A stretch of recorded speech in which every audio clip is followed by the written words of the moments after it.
One of the, or maybe the most recent development in my work in regression is something that I call force fields. It's basically simple, but it's uncommon.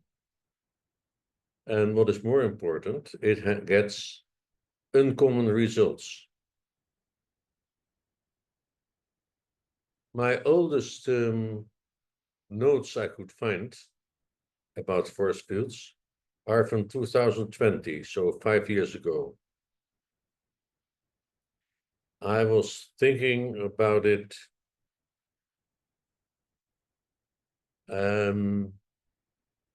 I tried to do something myself, and then I tested it out on my wife. That's what you have a partner for. And the results were interesting and sometimes spectacular.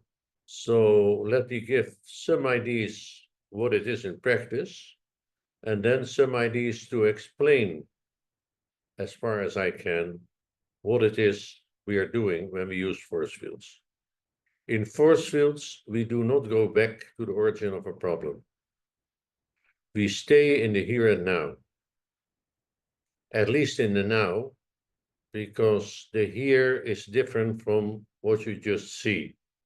My guess is, when I look back at it, that I started to discover it, to develop it, because of my work in what I call core issue transformation.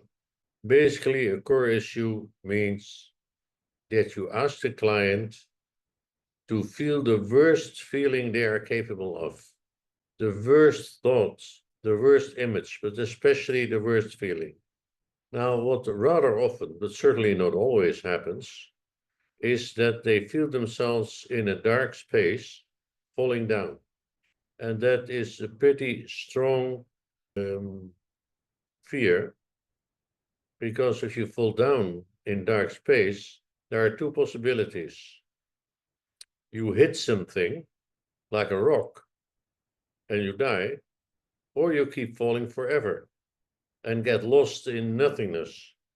Both are pretty strong primeval fears. But what you do in core issue work is you support the client and you suggest to go on, don't stop, go on, continue, don't worry. And the worse they feel, the more complete the catharsis is, the solution is. Now, so very often, clients would not see anything because it's dark around them, but they feel that they are falling. And at a certain moment, without exceptions, they start to feel that they are falling more slowly, and that the falling slows down, and then it stops. So the sensation of falling is going in a sensation of stopping, but there is not an emotion you can directly relate to that. There is not a picture. There's no story. It's just an experience. But that experience transforms the client. Now, I started to experiment to do that myself. I realized that it's possible to, for example, to sense that you're turning. Turning is not an emotion. It's not physical, because in fact your body stays where it is, but it feels like a turning. Now, if you think about turning, you can turning clockwise or counterclockwise. You can turn in a perfect circle, or in a widening spiral, or in a diminishing spiral, or an upgoing spiral, or a downgoing spiral. Everything is possible. If you follow that force, where does it bring you? To a moment, a place that you cannot define, but that the force, as it were, is spent. And there's no more force around you. There is a complete, utter, indescribable calmness, which usually is a kind of catharsis. Rarely, it might be frightening. So if you are a therapist, you have to say some things sometimes that it's okay, just go with it, don't worry, that kind of stuff. And you are able to say that with conviction because you have had the experience of all the previous times that it always came out to this situation of calm. So I started to do sessions that would go along the following pattern. Enter a soundless, lightless world, a world with forces, straight forces, curved forces, whirling forces, upward, downward, left, right, forward, backward. Forces that are pushing or pulling, which means, by the way, that you can feel two forces pulling in different directions. Usually, I would say, if I would start a session like this, let all the forces who can neutralize each other now neutralize each other. Something is pulling to the left, something is pulling to the right. Let them neutralize each other. So you're not pulled in two parts, but okay, there's nowhere to go because the pulls are both as strong. When you come to a position that all forces neutralize each other,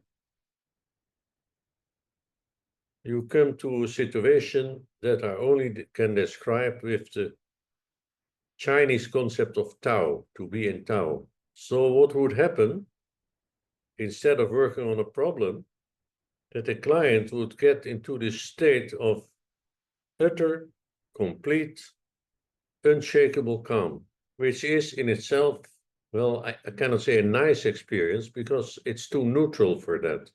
But it's such a relief. It's such a, yes, relief. So deep that for many people, it's the first time ever that they felt that.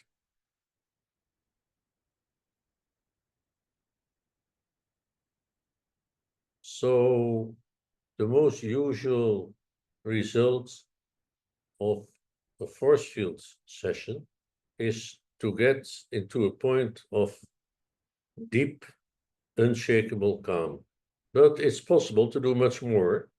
I started also experimenting for myself and in my family.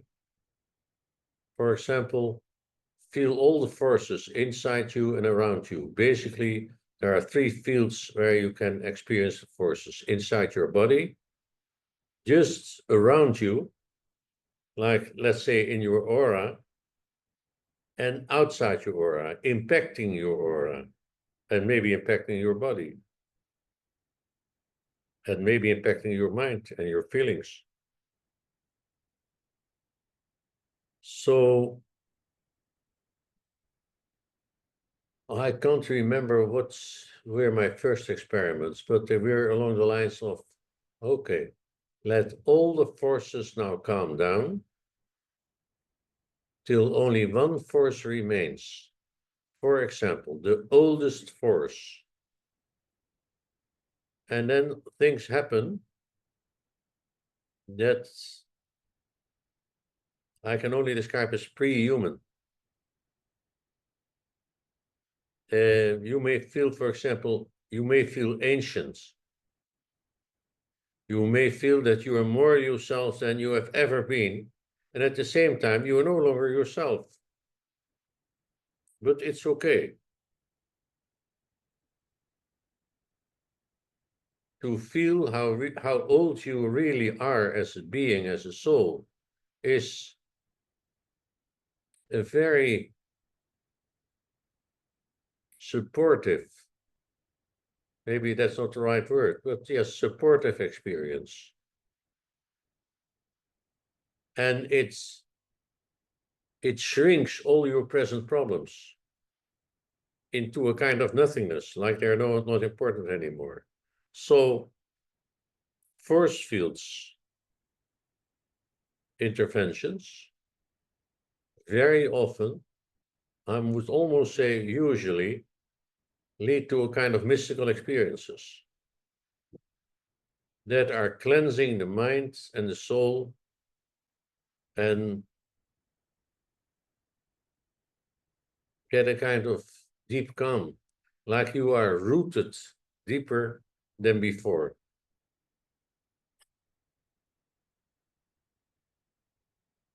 Now, there's only one thing I would like to add, and I hope I have made you curious, of course, is so what are we doing? What is it? For those of you who believe in those things, I think we are working most directly with the energy body, the vehicle of vitality. Now, there are many philosophies about our non-physical vehicles, but basically they come down to four vehicles: the physical body, the etheric body, the astral body, and the mental body. The physical body we have in common with animals, with plants, and with things, with minerals. They are there. If a stone hits it on our head, we get a bump. It affects us. Now, the etheric body, the energy body, we have in common with all living beings, animals and plants. It's possible that a tree suffers when we saw off a branch, but not suffer in the emotional sense. For the simple reasons, emotions are there to give action. If we fear or afraid, we need to flee. If we are angry, we have to fight. We have to do something. Our emotions, when we are in love, we want to embrace. When you are a tree, you cannot embrace, you cannot fight, you cannot. It would be useless to have emotions. But still, the tree can be healthy and strong or weak and withering. It can be vital or it can be less vital. Now, the astral body, the emotional body, we have in common with the animals, and the mental body we have in common not with other, maybe with other beings, but not with physical beings anyway.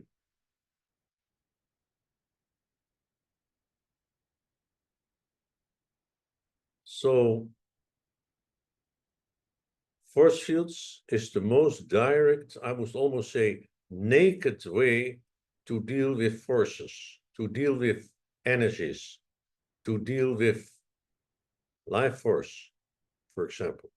It is possible to have a session that may take, in some cases, a few minutes, giving a utter, complete, deep catharsis. And the only thing that is maybe not satisfactory, that we may simply not understand what happened. But of course, the experience comes first and understanding comes later. A force field session starts with a very general instruction. And if it's a specific instruction, it is not related to, not directly related to emotions and thoughts. I don't think I ever did sessions like this with people who had no experience with regression before. So to put it like this, if you put someone, you invite someone from you meet on the street to do a session like this, it may not work at all because the client is entering a world of experience that is strong but abstract. But I must say, the consequences of the session, the consequences of this intervention are far from abstract. They are strong, stay with you. For example, when I tried to find out what is the oldest force working, and then following that force, it's like going back in time, but to a time before time. Anyway, force field work is basically an alternative to regression, but it may be used, I think, in a regression. I recently heard that someone was using it at the end of a session. My guess is you cannot do this with people who are, if I may say so, a bit childish, because they cannot grasp what's happening. And you cannot do it with people that have no real confidence in you as a therapist, because you're getting in this abstract world. Again, to finish all this, my usual induction is you enter in a soundless, lightless world. There is up, there is down, there is left, there is right, there is front, there is rear. But there are no forms, there are nothing, only forces. Pulling forces, pushing forces. Straight forces, whirling forces. And of course, you may see, you may now feel all the forces that work inside you, or directly around you, or all the forces that have an impact in your life, whether they are internal or external. So often, or usually, the client will feel something like a chaos, and you help with your instructions to calm that chaos and go to the underlying dynamic, to enter in such a thing that experience that has no clear images, that is so abstract. You need to have confidence in the person who's guiding you, and you need a kind of self-confidence. Or you may discover a self-confidence that you didn't know that you had. I hope that this has made you interested in this new technique. I think it's more than a technique, but it is a technique, yes.